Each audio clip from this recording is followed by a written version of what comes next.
following on from there a little bit, I've been thinking about using magic, and I wanted to know from you guys, aside from the little everyday acts, so for example, at night, if I turn the light off, I say a few words about keeping the people that reside within this home safe.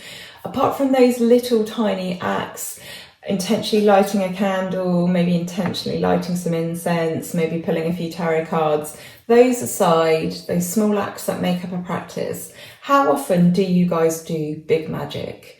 Now, I've heard someone say before, if you can use magic, why wouldn't you? Whereas I've realised I'm very much a person that falls into a different camp. I use magic only when I feel that it is really, really necessary. And I wondered where you guys fell. Are you in the same camp as me, or do you believe in, casting spells as often as you can for everything that you can? Maybe you're somewhere in the middle. Let me know. I'd love to hear. Now, it's true that I once waited 8 years to carry out an act of magic because even though it wasn't harmful, even though I would never do anything like that, I had to think long and hard about whether what I was doing was right, what the outcomes could be. I didn't want to cause any more trouble than there was already. I wanted to give the situation a chance to be resolved in a mundane way. I wanted to give people involved in the situation a chance to figure stuff out.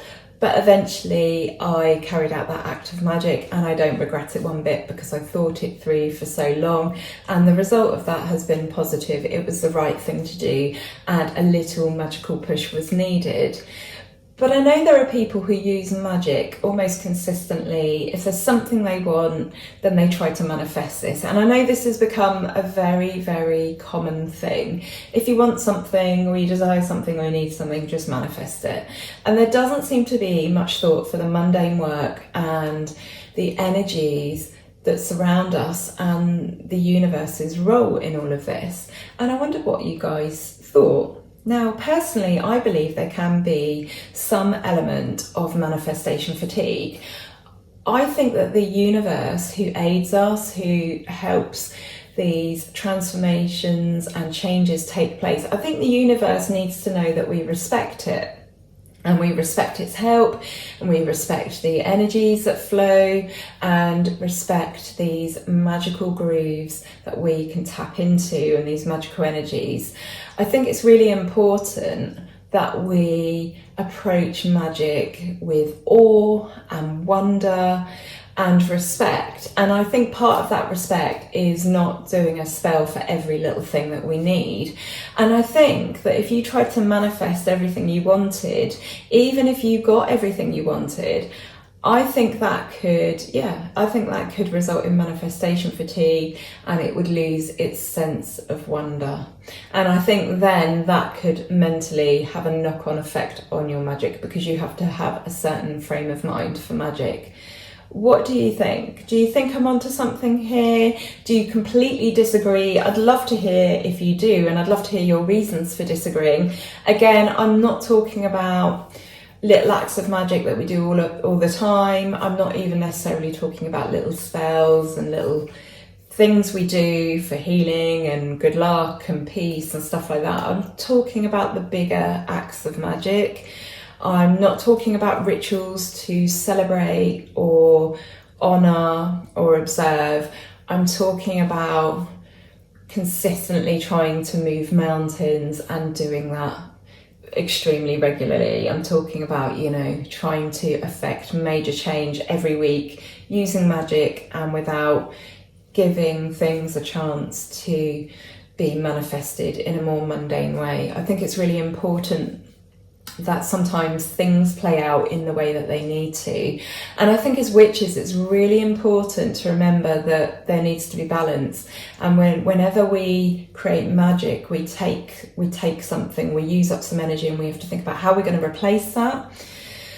And I also feel that we need to know when to step in and when not to step in, because it's really easy, isn't it, to want to help other people.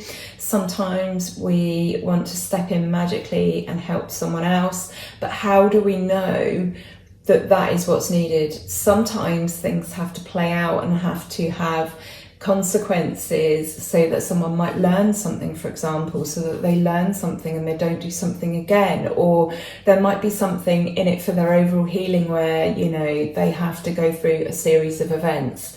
It's really, really difficult, isn't it, to know when to step in and when not to, when to do magic and when not to do it. And of course, if you're doing something because you want to help heal someone, then of course you would say, well, perhaps you wouldn't wait with that, and that doesn't really count. It's not like trying to manifest something you want.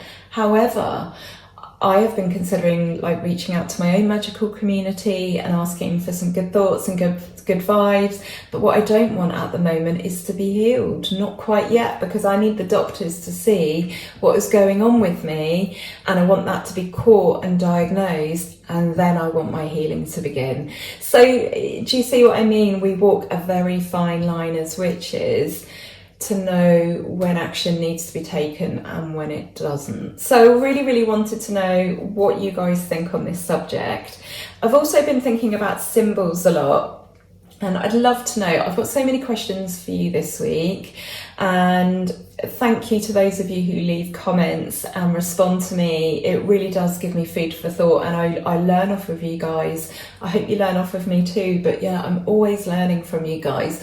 And so yeah, I've been thinking about lots of stuff, but I'd like to know about symbols. What symbols that you use in your witchcraft, what symbols you find to be particularly powerful.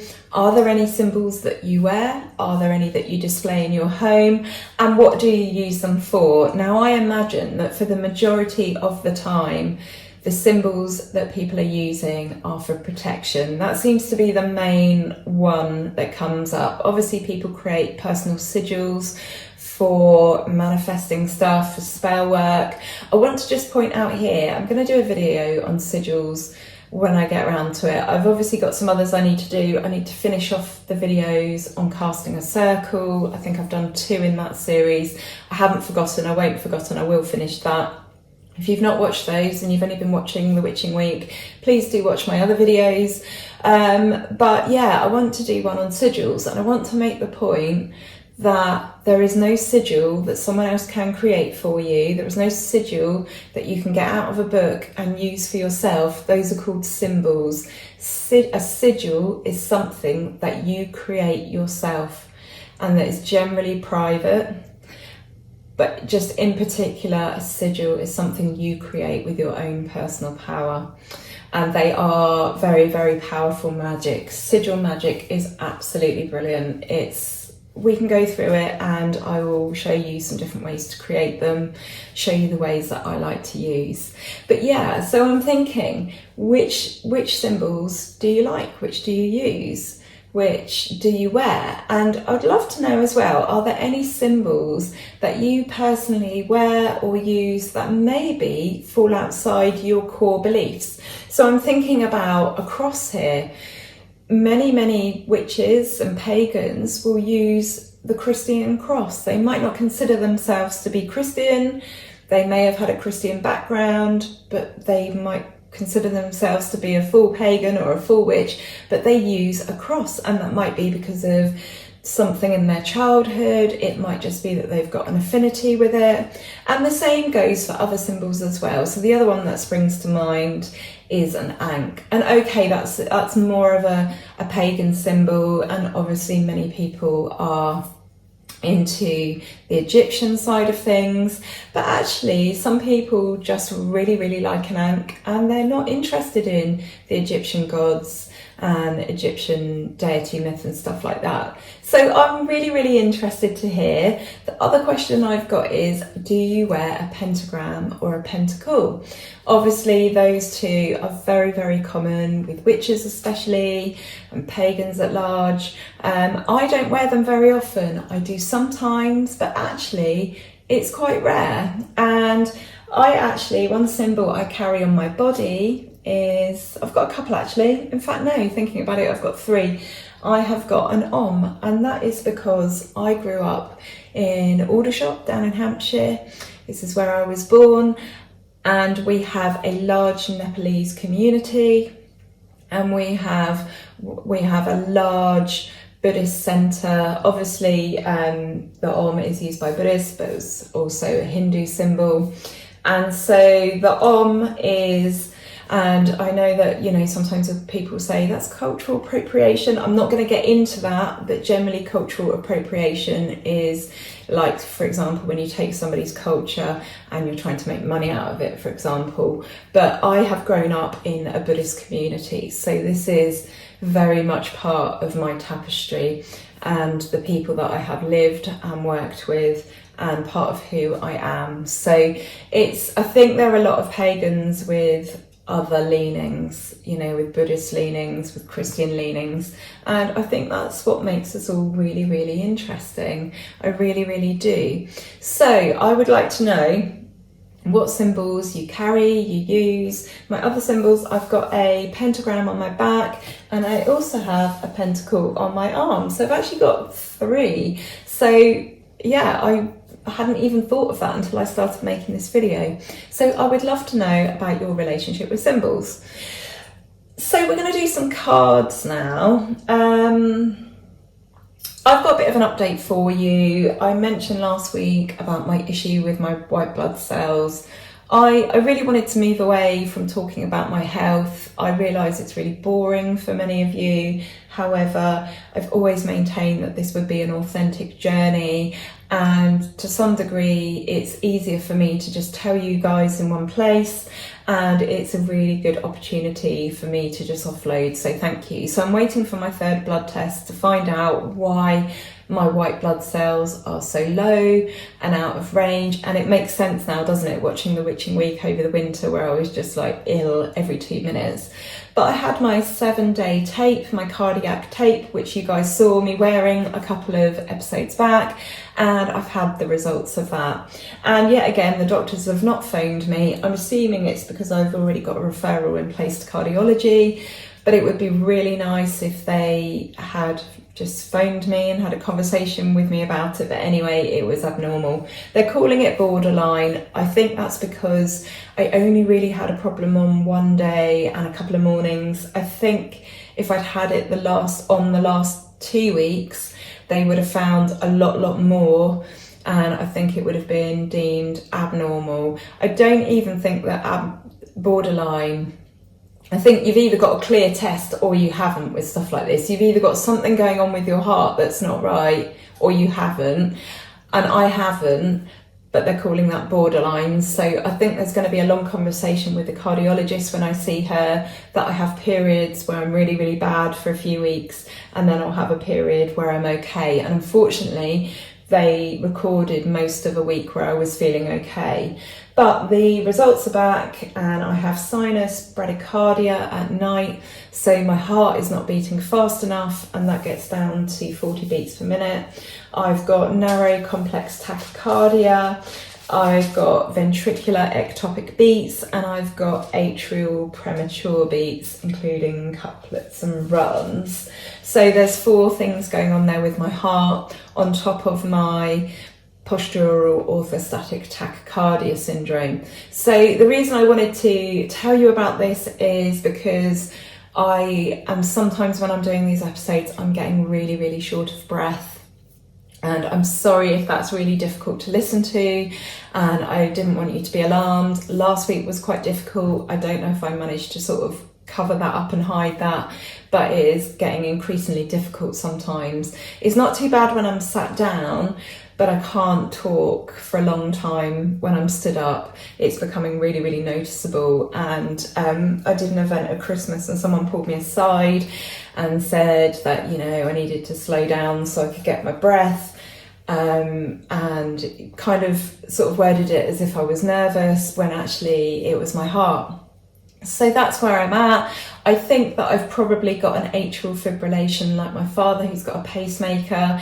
We have, like I've said before, we've some pretty saucy heart issues in our family, and I'm hoping that the super low white blood cells are a result of this issue, and then when that gets fixed. So I'm actually hoping in a way that I end up with a pacemaker, because I'm hoping that's going to help with my POTS as well. So my heart rhythms are all over the place, which is why I've been so exhausted of late and why I've been struggling more than usual. So thank you so much to all of you that are here and supporting me in this channel, because this is mentally an absolute lifesaver for me at the moment with the huge array of issues I have personally going on. I know they're not obvious, as is the way with chronic illness, and as is the way when things inside the body go wrong, you can't necessarily see it on the outside.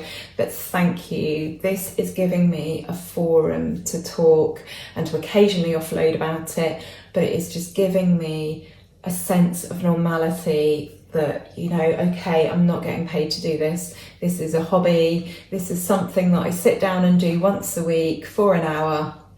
But this means so much more to me than that. I cannot tell you what this means. So thank you from the bottom of my heart. I am so grateful. So with that in mind, I'm going to try and keep off the subject unless I've got some news for you. But I'm imagining that there is, well, there's a few things I need doing anyway, but I think there's quite a bit of surgery to come for me in the coming years. So we'll see how it goes. But time for us to do some cards now. So yeah, I've been using my cards a fair bit recently, and my pendulum. I get on really, really well with my pendulum, and I find it an absolutely wonderful addition to using my cards. Do you guys use a pendulum? I've got this old one, this old rose quartz one. It probably needs a bit of a polish actually. I think that was silver, but it's sort of black now, and it's just on a bit of hemp, pink hemp. But yeah, I absolutely love using my pendulum. It's been a great friend and a great ally to me this week, where I've needed to find out some stuff. Let me know how your week has been. What have you been up to? I would love to hear. Okay, so we have 4 cards today. I've picked 4 cards. We've got the sun, we've got the moon, we've got the 6 of Wands, and we have got the 3 of Pentacles. And I feel like this is a celebration of self, which is funny, seeing as it was my birthday yesterday. And I feel like this hand of cards is very much about celebrating the person as a whole. Yes, we have a side to us, an internal side that no one else sees. We have flaws, we have good things about us, but the whole point is we're a package and we're human.